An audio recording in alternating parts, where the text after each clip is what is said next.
This morning on The Blend, we have Tara Peterson with us from Crenshaw Peterson Associates. Good to see you. Good morning, Bob. How are you? I'm good. So we've talked about estate plans in the past. And so today I want to specifically talk about setting up an estate plan for minor children and sort of, what's the most important thing to think about when you're doing that?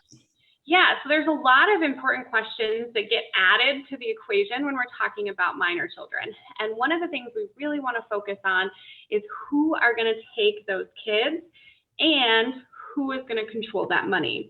Sometimes that might be the same people, but sometimes it might not be.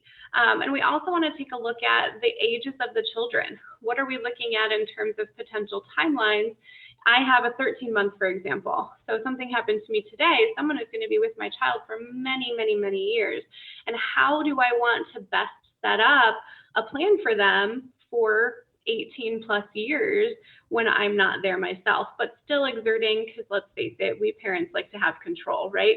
So still exerting some of that control over the situation, even though we're not there. So what is the difference then between the options of a basic will, testamentary trust, and then also maybe like a funded trust? Is one better than the other?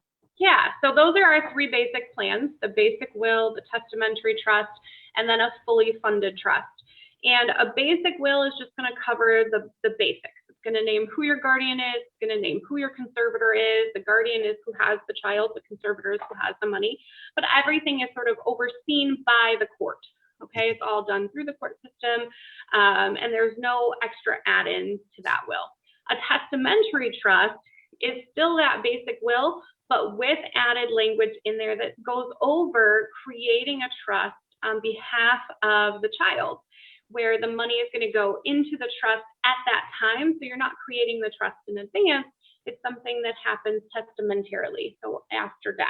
Mm-hmm. And the court helps to set that trust up, and then that trust is there to take over and assist that child as they grow. And it might say that they can have money through growth. It might say that they can have money at 18. It might say that they can buy a car, but there's different rules we can put into that trust.